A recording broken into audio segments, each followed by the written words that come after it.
Hello, hello, hello, hello. What is going on? We are going to be talking about the latest Real Housewives of New Jersey episode from last week. And I figured, why not do it live? That could be really fun. Plus, time is not on my hands, and I didn't have time to actually edit and find clips and get a video. So we're just going to do it live. So I'll just wait a little bit to allow some people to jump on. Go ahead and use the chat feature and we can chat live about everything that happened in this week's episode of The Real Housewives of New Jersey. I just actually posted a video. Go and check that out when we're done hanging out here. HBO Max just dropped the trailer to Bethany Frankel's new show, The Big Shot with Bethany. And guys, I'm obsessed. I need to get a subscription to HBO Max to watch The Big Shot with Bethany. And Bravo released the Real Housewives of New Jersey reunion looks. I recorded a video today rating all of the looks, so be on the lookout for that. And if you're not subscribed yet already, go ahead and get subscribed to my channel. So let's talk about this week's episode of The Real Housewives of New Jersey, because that's why all of y'all are here. All right, let me get my notes all squared away and let's get into it. So this episode, it opens up with Jackie and her family getting ready for Rosh Hashanah. And I will say, I really liked seeing this side of Jackie. Don't get me wrong. The cheating rumors were fun at first, but they got old really, really, really quickly. Oh, and this week's episode, I will say, there wasn't any real drama to write home about. Like there was a few issues between Jennifer and Marge, but nothing really like crazy. All of the drama from this week all surrounds their families, which was honestly, I really enjoyed seeing the family drama, and enough with the petty fighting with like Teresa and Jackie and Jennifer and Marge, like whatever. So we then move over to Jennifer, and her mom are talking about the trip that Jennifer's daughter went on, Gabriella, to go to Turkey to see Jennifer's brother's new baby. And Jennifer's mom is very angry about all of that because I think she wanted to go, but she didn't go because Jennifer's dad went.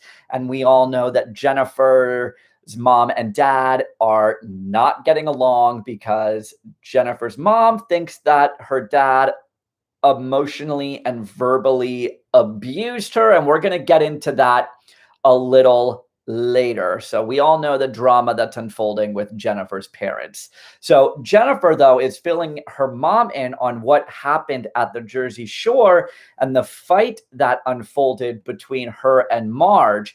And you guys all know that at the Jersey Shore, Marge made a comment about Jennifer's husband being her meal ticket. And that's the only way that Jennifer can survive because of the husband, and that Jennifer's just a concubine. And here's the thing. Marge, I love Marge, but she goes below the belt, as does Jennifer, making the comment about Marge sleeping her way to the top and kind of throwing that moment that Marge shared with everybody in Marge's face. So there was all of that unfolded. So Jennifer's mom is very sad because Jennifer has a great husband, and Jennifer's mom wishes that she had the same. She said that her husband, Jennifer's dad, isn't a good man. So she married him when she was 16, and I think there was a 10-year like age difference. and she didn't even want to marry him, but because of the Turkish culture, she was forced into this arranged marriage. And hold on, Bethany Frankel just freaking messaged me on Instagram, and I'm dying. What? Yeah, Bethany Frankel just messaged me on Instagram. That's that's pretty crazy. Till, well, you remember how Jennifer mentioned Jackie's eating disorder? That's right. I feel like Jennifer just kind of hits below the belt sometimes. She really does. I do remember Jennifer saying that about Jackie. So back to the whole situation with Jennifer's mother and father. So Jennifer's mom got married to her dad when she was 16. There's like a 10-year like age difference. She practically begged her mom, Jennifer's mother's mother, so Jennifer's grandmother, begged her not to get married to this man. But because of the Turkish culture and the whole like arranged marriage, that is who the person that Jennifer's mom's parents put, onto her. And it's sad. And I don't think Jennifer's mom is happy, and she's carrying around the weight of the past, and she just can't let it go. But like, I see why Jennifer's mom is so bitter. And I use bitter loosely, just lack of better words. I see why her mom is so upset. Like, she was forced to marry someone she didn't even want to get married to. And she said that he would come home from work and demand things from her. Where's my dinner? Like, where's my slippers? Do this, do that, clean this, clean that. And, I'm assuming that in her culture, the man is the one that works and the woman is the one that stays at home and is the wife and needs to serve and needs to be like obedient. It's weird. It's weird for me to wrap my mind around, but that's the culture, and that is, the upbringing. And we all know that Jennifer, her marriage was arranged, but luckily for Jennifer, Bill is a very good man and he has money. There, I said it. Jennifer has a very, very good, cushy life. So there was all of that unfolded. Like, so let's move over to the other ladies. So Marge, Jackie, Melissa, they are lunching for the afternoon. Jackie and Melissa, they're talking about how homeschooling their children because of COVID is very difficult. And Marge is like, oh, I'm so glad I don't have kids. I couldn't ever do that. Like, God bless you. You're such a saint. So they're all catching up post Jersey Shore and everything that unfolded there. Marge is talking about her book and how it's coming along, and she's going to invite all of the ladies onto a yacht, and she's going to do a few chapter readings for everyone to enjoy. Oh, I do. Hold on. I did. I bought Marge's book, and I'm very excited to read it. Caviar Dreams on a Tuna Budget. I'm very excited to read this book. Once I actually find the time to read it, I will. And I'll let you know if it's good or not. Oh, anyway, what else are they catching up about? Melissa and Joe's relationship. Marge and Jackie are explaining to Melissa that she's grown into a different person, and that's okay. But Melissa feels guilty about it. Like, in the past, Melissa would do everything Joe said and would stay at home and only hang out with Joe and do and serve his needs. But Melissa is now growing into like a different person. She's becoming more independent. She has her own business. She has the show. She's doing appearances. She's doing this, that, and the other thing. And let's not forget that Melissa married Joe when she was, I think, 24.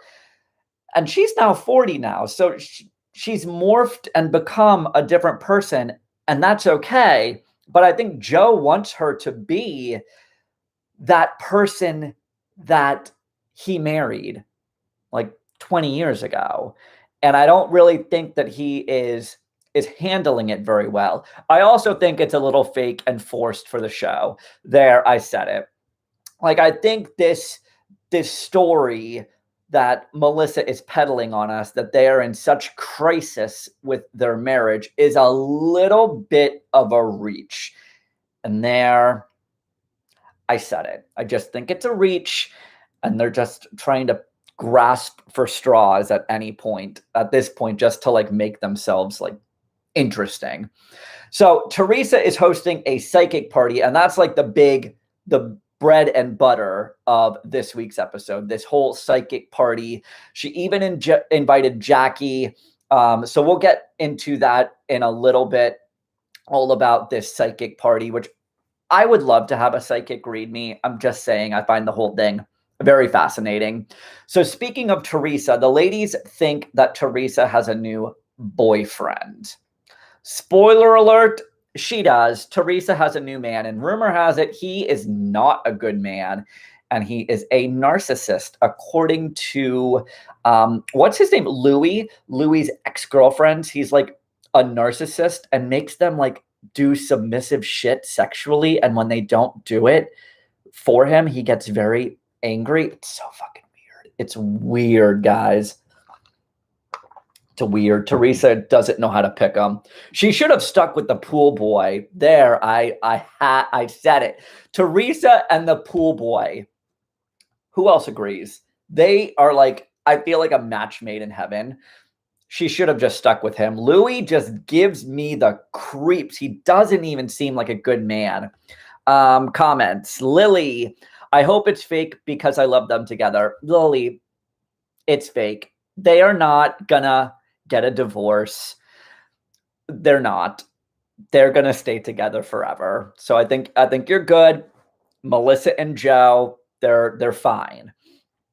I also feel that Melissa's storyline with her marriage is a little staged and forced. Yes, I agree. Melissa's storyline, where I might agree to a point, that I think that Melissa and Joe do have some marital issues.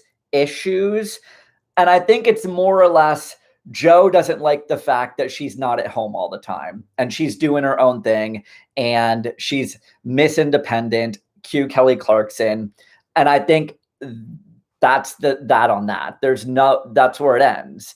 I don't think there's anything deeper other than the fact that just Joe doesn't like the fact that she's independent now. I don't think they're getting a divorce. I don't think they're going anywhere. They're going to be together forever. I just think it was a little embellished. Embellished, is that the word? I don't know. So they're at this lunch, blah, blah, blah, blah, blah. Teresa has a new boyfriend. We also got some new confessional looks, the last round of confessional looks. I do love Dolores's new look, Marge's new look. So speaking of Dolores, she's talking about how she put off her mammogram, and when she went to get it checked out, it came back abnormal and they found something. So she has to go in for a biopsy. She did not tell her mom. She did not tell Frankie Jr. She's only told, I think she told Big Frank and David, because in Italian culture, they just don't talk about their health like that. So she's not going to say anything to her family because she doesn't want them to worry. She's just kind of going to go in, get it checked out, and move on. Okay.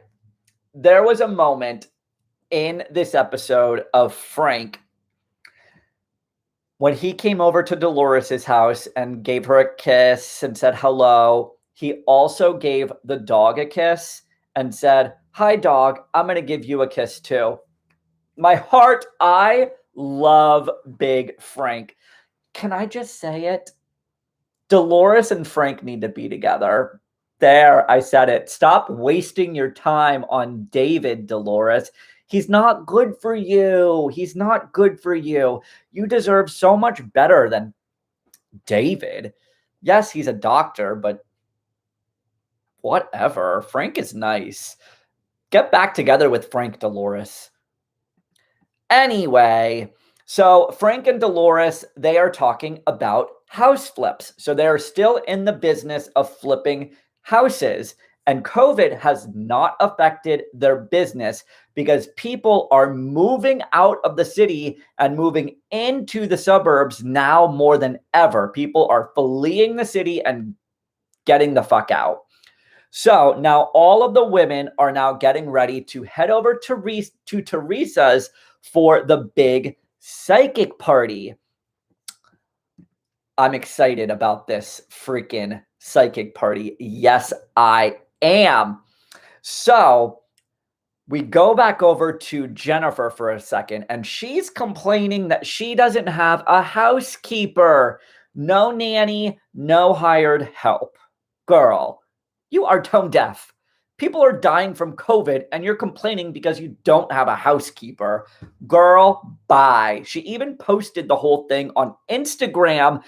And y'all, if you haven't watched Jennifer complaining about not having a freaking housekeeper, if you didn't watch that Instagram video, you're missing out.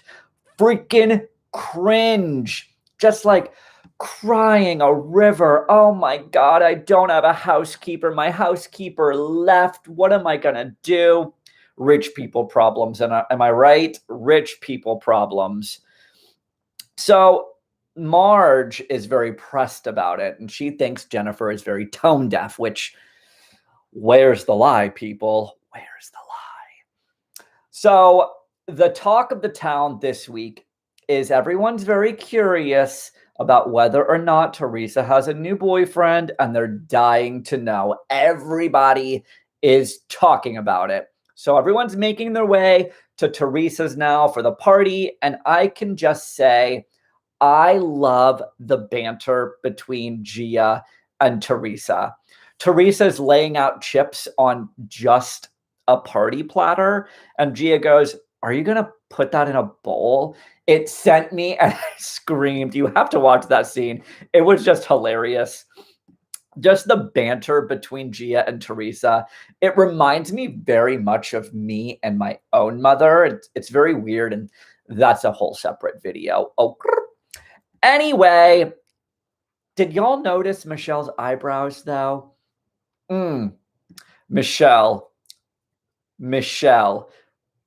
Teresa's realtor, Michelle, the friend of this season. Those eyebrows, girl, choices were made. Jennifer and Jackie, they were in matching pants, which was hilarious. I love a good matching moment where it's not even planned. Or maybe it was planned. I don't know. So now everyone's then talking about Jennifer's housekeeper Instagram. And Jennifer feels as if calling her housekeeper a housekeeper is degrading. So she doesn't like to call her nannies a nanny. She'd prefer to call them a housekeeper. Why don't you just call the people that work for you by their own damn name, Jennifer? Like, how is that for a start? Just call the people that work for you by their name. Don't call them a housekeeper. I mean, they are a housekeeper, but like if they're working for you, it'd be nice to like learn their name and treat them with a little bit of like common decency or courtesy. I really enjoyed Dolores and Frankie together. They're so cute and funny. Real Housewives of New Jersey has the best family drama and situations. I feel like this show is the last standing true to the housewife concept. I will agree with that. And just to kind of flesh that out, this is the only franchise where the husbands and the families are very much heavily featured. You don't find that on like Real Housewives of New York. You don't find that on Beverly Hills. You don't find that on OC. Like, This franchise is very much family focused. I mean, honestly, this show pretty much is set up to have a spin-off for all of the husbands. Like, give the husbands their own show. I'm here for that. Give the husbands of the Real Housewives of New Jersey their own spin-off show and let that take off. Love to see that banter. Okay. So, after everyone gave Jennifer shit about her Instagram video, now it's time for everyone to get a reading from the psychic. So Marge is up first and Michelle is second. Nothing too serious. They had some people from the dead come up and said that they're looking over them, they're on the right path, so on and so forth. Nothing really to write home about. So Dolores is next. Guys, this one sent me. So the medium said that her two grandparents stepped forward. Her grandfather said that Dolores needs to brace herself for something physical. And that's crazy. What is that noise? Real life going on all around me. I think it's my cat. Dolores needs to brace herself for something physical, which blows my mind because Dolores is going in to get a biopsy. He also said, her grandfather also said he wants her to make a concerted effort to go get checked. Oh, crazy. Her grandfather also talks about a house crumbling and a broken relationship. And then Dolores's grandmother says that there's a man that's not chasing her the way she should be chased. The grandmother asked if he's her soulmate. The psychic told her David is not Dolores's soulmate. So Dolores shockingly shows zero emotion, like not one single ounce, when the psychic medium tells Dolores that David isn't her soulmate and they're not meant to be together. But here's where Dolores lost it. The psychic says that her grandparents are sitting on a couch and a large dog jumps up with them and told her to tell Dolores Boo said hi.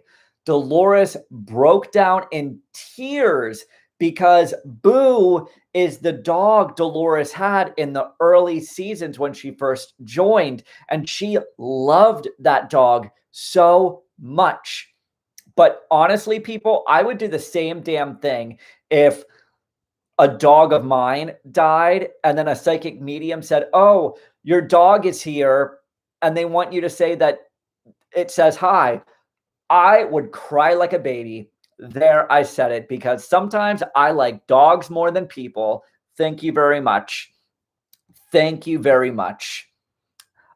Lily, I agree with the grandma. She needs someone to chase her. If someone loves you, they will chase you. Agree. Dolores deserves so much better than David. I don't know what she even sees in David. And honestly, the whole David thing is gonna go stale really quickly. There's only so much that I can watch about Dolores and David before it's like, okay, enough, come up with a different story. So Melissa is up next to get read by the psychic. So the psychic let her know that her dad is standing behind her, and he let her know that she's raising a champ. Someone's a champ wrestler. Her son is a wrestler, and he made it onto some whatever they do with wrestling. So there's some sort of broken foundation, and it's work related and issues with Joe. But the psychic said that she is moving in the right direction and doing everything right. Melissa's reading was kind of weak. It really was. Eileen, I don't understand the David thing. Neither do I, Eileen. Neither do I. I don't understand it. I don't know what she sees in him. So the next reading is Jackie. The psychic said about a name that starts with E, Esther. It was her grandmother. So Jackie's grandmother stepped forward and they had a moment. And then Jennifer is next. So Jennifer has a lot of spirit guides. Her great uncle, who was a martyr during the Armenian genocide. He was a martyr during the Armenian genocide. I had no idea. So her great uncle said that she is stuck between two places, her mom and dad. And she said she thinks she is enabling the father and that she needs to validate her mother's feelings and make sure that her mom's feelings matter, which is like mind blowing. Like some of these freaking readings are spot freaking on. So next up is Teresa. Obviously, it's about her parents, and the psychic tells Teresa that her parents are here and they think love is in the air and they're embracing the relationship. And there you have it, people. Teresa is in a brand new relationship. And rumor has it is filming had to be extended to get footage of Teresa with her new boyfriend. Any updates with Jen Shaw? None right now. I'm kind of letting that one simmer until I find out more. Nothing really new in the Jen Shaw world, other than the fact that bitch keeps posting on Instagram and she's being super tone deaf. Jennifer's reading was insane and fascinating. A saint. I know. Who knew that Jennifer had a great uncle who was a martyr in the Armenian genocide and is a saint and wasn't he like appointed a saint by the Pope? That is flippin' crazy. So yeah, so Teresa has a new boyfriend. Filming was extended to capture footage of Teresa with this new man. So we end the reading and we go over to Jackie's house where she's having Rosh Hashanah dinner for all of her family. Her kids, though, I'm going to say it, so freaking well behaved. She is raising some very well behaved children. I lost my train of thought. Her kids are so polite and so well behaved. And there, I said it. That is something that should be applauded. So they're all helping set the table, getting things ready for everyone to come over, just really lending a helping hand and just being good kids. So I really liked seeing this side of Jackie, getting to know who she is as a person, her Jewish background, seeing her interact with her family. I love her brother so much. He's like a sweet soul. Like, this is the Jackie that I really, really loved seeing. So that whole scene was amazing. Like, don't get me wrong, I love some drama. And that first premiere episode with Jackie and Teresa and that whole fight, don't get me wrong, I loved it. But like dragging it out all season, no ma'am, don't think so. So I liked seeing this side of Jackie. I really did. So now we move over to Melissa and Joe, and they're having a date night. So they are talking about the birds and the bees talk that they need to have with Antonia. And obviously, Melissa feels it's very important to have, but Joe is very uncomfortable. I mean, I don't understand why. Why wouldn't you want to have this conversation with your daughter? I mean, do you want to have a 16 and pregnant situation? There, I said it. So have that conversation so you don't have teen mom. Where's the lie? So Joe is telling Melissa how gorgeous she looks, how beautiful she is. He loves her drive and he loves her hustle. He just wants her to learn to shut it off every now and then and pay attention to him. Exactly what I said, right? Exactly what I said. So Joe apologized for the way he acted. So, like, they're okay now. Just last week, it was divorce court, and now it's totally fine. And this is why I think that that storyline is forced and fake, because just like that, they're moving on. I can't with the two of them. So we're going to close out this episode with Jennifer and her mother and her father. So they are all finally confronting each other. They're in the same room at the same time. So Jennifer brings up the whole medium with her parents and everything her mom is feeling, and saying that, you know, I understand what you're going through. I'm validating your feelings. I'm here for you. I understand. So if Jennifer's mom feels as if she was emotionally abused, Jennifer needs to acknowledge that that's her mom's truth. So her mom says that her father never made her happy. And then her dad sits there and is like, bullshit, bullshit. That's happy. You'll never be happy. And then her mom says, I was happy before I was married. Here's what. So they're saying that they wish they got a divorce, but like none of that like got me. The thing that got me is they had this entire conversation in front of Jennifer's daughter. The grandmother and the grandfather are yelling and screaming back and forth with each other, saying how she's not happy. I never wanted to marry you. I wanted to get a divorce, this, that, and the other thing. And they said that all in front of Jennifer's daughter. Like, that was so inappropriate and not cool at all. So here's what. They were in an arranged marriage. They're clearly not happy. And clearly divorce is not an option because of the Turkish culture.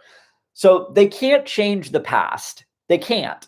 They need to focus on how to let the shit go and focus on the present and move forward. But it's clear this week that Jennifer's mother is at her breaking point. So that was this week's episode of The Real Housewives of New Jersey. We're getting down to the wire, guys. The season finale, it is going to be, let me pull up my calendar because it's coming very soon. It is May 12th. Yeah. May 12th is the season finale of The Real Housewives of New Jersey. We have 3 episodes left. I just filmed a video today. Bravo released the Real Housewives of New Jersey reunion looks, so be on the lookout for that video coming real soon. Get yourself subscribed to my channel, guys, if you aren't subscribed already. Thank you so much for hanging out with me live and doing this review and chatting with me. It has been a pleasure, and I'll catch you guys in the next one. Bye, everybody. Thank you. Get subscribed if you aren't subscribed yet.